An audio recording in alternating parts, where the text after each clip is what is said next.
السلام علیکم ڈاکٹر صاحب. Thank you for joining this unusual podcast. تو میرا کچھ سوالات تھے، اور ایک سوال تو یہ تھا جو میرے دل کے بہت قریب ہے اور میں نے آپ کو بہت دیکھا ہے. وہ یہ ہے کہ ماشاءاللہ آپ نے اپنی زندگی میں بہت سارے عوامل کے اوپر کام کیا ہے، سرجری میں بھی، پھر پبلک اسپیکنگ میں بھی، پھر پڑھنے میں بھی. پھر تو میں یہ پوچھنا چاہتا ہوں کہ یہ جو اتنی کتابوں کا ذخیرہ، میں نے آپ کی لائبریری بھی وزٹ کرنے کا موقع ملا ہے، تو یہ جو وقت تھا، یہ آج کل میں اپنے آپ کو دیکھتا ہوں تو میرے پاس اتنا وقت نہیں ہے. تو آپ وہ جو وقت لے کر آئے، وہ جو اتنی ساری چیزیں کی، پھر ابھی بھی جیسے آپ ہر وقت اتنے سارے کام کر رہے ہوتے ہیں وقت، تو اس کو کس طریقے سے آپ how do you plan it and how have you done it in the past? Faizan, میں ایک بات جو میں سمجھا ہوں وہ یہ ہے کہ وہ تمام لوگ جو وقت کی قلت کا گلہ کرتے ہیں، ان کے پاس بھی اتنا ہی وقت ہوتا ہے جتنا ان لوگوں کے پاس وقت ہے جنہوں نے اپنی زندگی میں 200 کتابیں لکھی ہیں. اچھا. وقت تو اتنا ہی ہوتا ہے نا، 24 گھنٹے ہی ہوتے ہیں. جتنا وقت بل گیٹ کے پاس ہے نا، اتنا ہی وقت جو ہے نا وہ جو ٹیوب ویل کے اوپر بندہ بیٹھا ہے نا، اس کے پاس ہے اتنا ہی. اور امام غزالی کے پاس بھی اتنا ہی وقت تھا جتنا میرے پاس ہی اور آپ کے پاس وقت ہے. اصل میں بات یہ نہیں ہوتی کہ ہم وقت کی قلت کی وجہ سے کچھ کام نہیں کر سکتے. ہم کام وہ کرتے ہیں جس کے کرنے میں ہماری پرائیورٹی ہو. جس کام کو ہم اہم سمجھتے ہیں اس کو ہم ہمیشہ کر لیتے ہیں. میں اپنی زندگی سے ایک مثال دیتا ہوں جس کے آپ گواہ ہیں کہ میرے پچھلے کچھ عرصے سے، کچھ مہینوں میں، آپ کو پتہ ہے کہ میرا مینٹل، فزیکل، ایموشنل کمٹمنٹ کا لیول کیا ہے مختلف کاموں میں. لیکن مجھے لگا پرائیورٹی وائز کہ مجھے کتابیں لکھنی ہیں، تو میں نے 3 کتابیں 4 مہینے میں لکھی. 4 مہینے میں نے 3 کتابیں لکھی. اچھا. اور میں اسی طرح یہ آپریشن کرتا تھا جس طرح میں پہلے آپریشن کرتا، اسی طرح او پی ڈی کرتا تھا، اسی طرح باقی کام کرتا تھا. لیکن چونکہ وہ میری پرائیورٹی تھی تو روزانہ 2.5-3 گھنٹے رات کو میں جو بعض اوقات ادھر ادھر ضائع کر دیتا تھا، وہ پھر ضائع نہیں کرتا تھا، وہ بیٹھا رہتا تھا اور کر دیتا تھا. تو اس لیے ہم زندگی میں ایک بہت ہی ہمارے ذہن میں نا ایک ٹرم آئی ہوئی ہے، ٹائم مینجمنٹ. اور آپ نے ورک شاپس دیکھی ہوں گی، ٹائم مینجمنٹ ورک شاپ کی بھی ہے، آپ نے کی ہوں گی. دیکھیے، ٹائم مینجمنٹ ایک احمقانہ بات ہے، اس لیے کہ ٹائم کو آپ کیسے مینج کر سکتے ہیں. ہاں، اگر آپ کہیں خلا میں اوپر کہیں رہتے ہوں جہاں ٹائم جو ہے وہ ریلیٹیو ہونے کی وجہ سے کم یا زیادہ ہو جائے، اور آپ اپنی سپیڈ کو سپیڈ آف لائٹ کے قریب کر کے ٹائم کو مینوپولیٹ کر لیں، تو آپ ٹائم کو مینج کر سکتے ہیں. ٹائم کو مینج تو آپ کر ہی نہیں سکتے. جس چیز کو آپ مینج کرتے ہیں وہ ہے سیلف مینجمنٹ. آپ اپنے آپ کو مینج کرتے ہیں.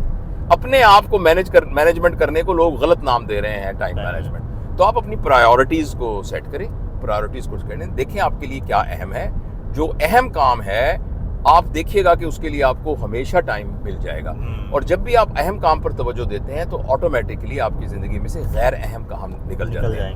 باقی یہ جو کنونشنل ورک شاپس ہیں ٹائم مینجمنٹ کی، اس میں آپ نے ایک گرڈ دیکھی ہوگی جس میں 4 طرح کے کام بتائے جاتے ہیں. مختصر میں آپ کو بتا دیتا ہوں کہ کچھ کام ہوتے ہیں جو امپورٹنٹ ہے، ارجنٹ ہوتے ہیں. مثلا ابھی گاڑی کا پہیہ پنکچر ہو جائے، اب یہ امپورٹنٹ ہے اور ارجنٹ ہے نا، کچھ نہ ابھی رکنا، کچھ کرنا پڑے گا. یا فرض کریں یہ جو سامنے والی خدا نخواستہ گاڑی جا رہی ہے، اس کو کوئی اس طرح ہو جائے اور یہ مدد کے لیے پکارے، خدا کے لیے مجھے مدد کرے، ہمیں گاڑی روکنی پڑے گی اور اس کی مدد کریے. امپورٹنٹ ہے، امپورٹنٹ بھی ہے اور ارجنٹ بھی ہے. اچھا. اور جو ایک دوسرا کام ہوتا ہے جو ہوتا ہے ارجنٹ بٹ ناٹ امپورٹنٹ. ہوتا ارجنٹ ہے، ناٹ امپورٹنٹ. ایک آپ کا پڑوسی آ گیا، سر ایسا ہے کہ وہ ہمارے کچھ مہمان آنے تھے اور وہ انہوں نے نا اسٹیشن سے ان کو لینے جانا تھا، تو میرا خیال تھا میرا بھائی گاڑی لے گیا، وہ گاڑی لے کے نہیں آیا، تو آپ ایسا کریں کہ آپ گاڑی ہمیں دے دیں، ہم نے جانا ہے. اب یہ ہے تو ارجنٹ، مگر آپ کے کانٹیکس میں امپورٹنٹ نہیں ہے. اس کے پاس 10 اور چوائسیز ہے، رکشے پہ لے آئے، کسی اور پہ لے آئے. آپ اس کے لیے اپنا کوئی وائٹل نہیں ضائع کریں گے. مطلب آپ نے اس وقت اپنے بیٹے کو لے کے جانا تھا، فرض کریں اس کے ساتھ طے تھا 1 ہفتے سے اس کو گھمانے لے کے جانا ہے، وہ امپورٹنٹ تھا. ہاں، تو وہ امپورٹنٹ ہے آپ کے لیے. تو آپ کو نا اس کے لیے آپ کو نا ایبلٹی ٹو سے نو کہنا آنا چاہیے. ہاں، اگر اس کے والد کو ہارٹ اٹیک ہوا اور گاڑی کوئی نہیں ہے پھر وہ ارجنٹ امپورٹنٹ بن گیا نا. تو یہ بات. دوسرے وہ کام ہوتے ہیں. تیسرے وہ کام ہوتے ہیں naan urgent naan important. Naan urgent naan important. مثلاً فیس بک کے اوپر یوں کرے جانا، لوڈو کھیلی جانا، تاش کھیلی جانا، یہ نان ارجنٹ نان امپورٹنٹ ہے. تو ان کو تو زندگی سے بالکل نکال دینا چاہیے. اب چوتھے کیا بچتے ہیں؟ چوتھا بچتا ہے. چوتھے کے لیے میں آپ سے ایک اور سوال پوچھتا ہوں سمجھنے کے لیے، سمجھانے کی بیٹر پہ. آپ فیضان اکرم جو آج موجود ہیں، آج سے 10 سال پہلے یا 5 سال پہلے کون سا ایسا کام تھا جو آپ نے نہیں کیا، لیکن اگر آپ وہ کر لیتے تو آج آپ بہتر فیضان اکرم ہوتے. وہی کام ہے جو میں آپ سے پوچھ رہا ہوں، وہ یہ ہے کہ I would have read more books, میں اور کتابیں پڑھتا. اچھا اب آپ دیکھیں، آپ اور کتابیں پڑھتے، یہ کیا ارجنٹ کام ہے؟ نہیں، لیکن امپورٹنٹ کام. امپورٹنٹ. تو جو نان ارجنٹ امپورٹنٹ کام ہے، یہی وہ کام ہے جو ہماری حسرتیں ہوتی ہیں. یار میں نے والدین کی صحیح خدمت نہیں کی، یار میں قرآن حفظ کر لیتا، یار میں نے ایکسرسائز نہیں صحیح طریقے سے کی، میں پھوپھی کا گھر پتہ ہی کراتا، میں نے فلاں وقت میں وہ. تو یہ جو نان ارجنٹ لیکن امپورٹنٹ کام ہوتے ہیں، ان میں ہمارا بیشتر وقت گزرنا چاہیے. مثلا آپ نے دیکھا کہ آپ کی بجلی کی تاریں ذرا نیچے سے لٹک رہی ہیں، تو اب یہ نان ارجنٹ ہے نا، لیکن امپورٹنٹ ہے. اگر آپ نے اس کو کر لیا تو جو ارجنٹ اینڈ امپورٹنٹ کام تھے نا، کہ مطلب گھر میں آگ لگ سکتی تھی، اس کے چانسز کم ہو جائیں گے. جب اچھا آپ اچانک بیمار ہو گئے ہیں، لیکن اس سے پہلے آپ نے اپنی صحت پر بہت توجہ دی ہوئی ہے، جو کہ آپ جم جاتے رہیں، ڈائٹ کا خیال رکھتے رہیں، تو آپ کے جو ارجنٹ امپورٹنٹ کام ہیں وہ کم ہو جائیں گے. تو چاروں میں سے نان ارجنٹ نان امپورٹنٹ کو تو بالکل نکال دیں. جو ارجنٹ اینڈ امپورٹنٹ ہیں آپ اس کے اوپر آپ کا اختیار نہیں ہے، البتہ وہ کم ہو جائیں گے اگر آپ نان ارجنٹ بٹ امپورٹنٹ کاموں میں اپنا وقت زیادہ گزاریں گے. تو یہ ٹائم مینجمنٹ ہے. اور میں نے یہ دیکھا کہ اب یہ کتاب، مطلب وہ جو خاص طور پر جو میری تھی زندگی کا میزان کتاب، مطلب اس کے لیے مجھے کافی پڑھنا پڑا، میں وہ کرنا پڑا، لیکن یہ کہ ٹائم نکل آیا بیچ میں سے. یہ گزارش ہے. اچھا ڈاکٹر صاحب، یہ جو آپ کی کنسلٹیشنز ہوتی ہیں، آپ سے لوگ مشورہ کرتے ہیں، تو کبھی ایسا موقع آتا ہے آپ کی اس میں، کیونکہ ہم اس کو مینیج کر رہے ہوتے ہیں، اس طرح کا ہمیں فیڈ بیک تو بہت ہی پازیٹیو ملتا ہے، لیکن کیا کبھی ایسا موقع آتا ہے کہ آپ کہتے ہوں، اس میں آپ نے نا بالکل آنیسٹلی مجھے بتانا کہ کیا ایسا موقع آتا ہے کہ آپ کو یہ لگتا ہے کہ یار یہ جو میری ڈومین سے باہر ہے، یہ جو مسئلہ ہے، یہ جبکہ وہ اس کا ایک ایسی طرح کا فیملی کا یا پیچیدہ مسئلہ ہوتا ہے یا پیرنٹنگ سے ریلیٹڈ، لیکن کیا کبھی ایسا آپ کو فیلنگ آتی ہے؟ بہت مرتبہ. آپ دیکھیے نا کہ اگر فرض کریں آپ کی ایک دکان ہے اور ایک آدمی آپ کے پاس لینے آیا کہ جی آپ کے پاس چائے کی پتی ہوگی، اگر آپ چائے کی پتی نہیں ہے آپ کیا کہیں گے؟ سوری یار میرے پاس چائے کی پتی نہیں ہے. تو یہ تو اس تو بہت دفعہ ہوتا ہے. اور خاص طور پہ جو ہمارا فلٹرنگ سسٹم ہے، وہ عائشہ مجھ سے پہلے پوچھ لیتی ہے، ہماری کولیگ جو ہے، کہ سر یہ والی بات ہے، اس طرح کا ان کا میسج ہے، تو کیا میں آپ کے خیال میں آپ کی میٹنگ بک کرنی چاہیے؟ تو مجھے اگر ذرا سا بھی لگے کہ ایسا نہیں، تو میں پھر تھوڑا سینٹیزر کر لیجیے، تو میں اگر ذرا سا بھی مجھے لگے کہ یہ میری ڈومین میں نہیں ہے تو میں اس کو منع کر دیتا ہوں. اس میں تو کوئی شرم کی بات نہیں ہے. اوکے. اور سر مجھے یہ بتائیے کہ ہم جب آپ کے یہ جو پبلک سیشنز ہوتے ہیں اور یہ جو چیزیں ہوتی ہیں، اس کے اندر جو آپ کو تعریفیں بٹورنے کے لیے ملتی ہیں، کیونکہ ابھی میں پچھلے عرصوں کسی کے ساتھ جو ہے وہ پورے پاکستان میں پبلک شوز کر رہا تھا، تو وہاں پہ جب بہت پذیرائی ہوتی ہے، آپ کا کوئی اچھا کام ہوتا ہے، تو وہ جو feedback, positive feedback ہوتا ہے، اس سے آپ تھوڑا سا اٹھ بھی جاتے ہیں، تھوڑا سا آپ کی طبیعت میں بھی ذرا نا ایک وہ بھربھرا پن آتا ہے.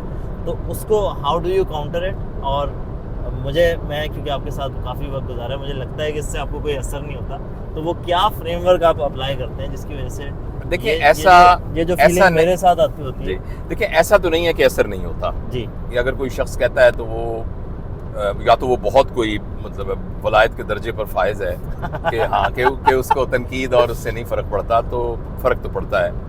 لیکن ایک جو میں نے اپنے طور پر ایک اپنے لیے ایک گائیڈ لائن یا ایک رہنما اصول جو ہے وہ رکھا ہوا ہے، وہ یہ ہے کہ آپ نے تعریف اور تنقید دونوں کو ایموشنل پیمانے سے نہیں جانچنا، لاجیکل پیمانے سے جانچنا. اب ایک آدمی نے کہا کہ سر آپ جو بات کرتے ہیں وہ تو دل پہ اترتی ہے، وہ تو ایسے اثر ہو جاتا ہے، ہمارا دل جو ہے نا وہ بڑا ہو جاتا ہے. اب یہ نا ایک ایموشنل بات ہے نا، آپ کہیے بہت بہت شکریہ، اور اپنے دل میں یہ کہیے کہ یار یہ سب کچھ اللہ کی طرف سے ہی ہے، اللہ نے اس کے دل میں یہ بات ڈال دی ہے. لیکن اگر وہ ایک لاجک کی بنیاد پہ کرتا ہے کہ سر آپ دیکھیں نا، آپ ایسا کرتے ہیں کہ چیزوں کا پہلے کانٹیکسٹ بتاتے ہیں، بتانے کے بعد پھر برین سٹارمنگ کرتے ہیں، برین سٹارمنگ کر کے انہی سوالوں سے جواب نکال کے پھر آپ بات، اچھا اب اس نے ایک لاجیکل بات کی ہے، تو پھر آپ اس کے اوپر اپنے آپ کو ریفلیکٹ کریں اور دیکھیں کہ ہاں اگر ایسا میں نے کیا ہے تو میں کیسے امپروو کر سکتا ہوں. اسی طرح جو تنقید ہے نا، تنقید بھی بعض اوقات ایموشنل ہوتی ہے. ایموشنل تنقید پہ آپ کو کوئی ریئیکٹ کرنے کی ضرورت ہی نہیں ہے.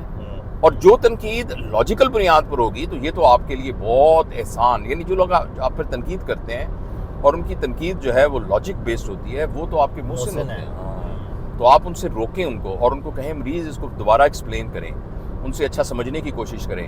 اگر آپ کو لگے گا کہ اس سے باقی لوگوں کا ٹائم برباد ہو رہا ہے، وہ بات لمبی ہو جائے گی، تو آپ ان سے معذرت کریں، ان کے جذبات کی قدر کریں اور انہیں کہیں کہ میرا نا بہت یہ دل چاہے گا کہ جب یہ ملاقات ختم، یہ میٹنگ ختم ہو تو میں آپ سے ان باتوں کو سمجھوں تاکہ میں دیکھوں کہ کہاں مجھ سے غلطی ہوئی ہے.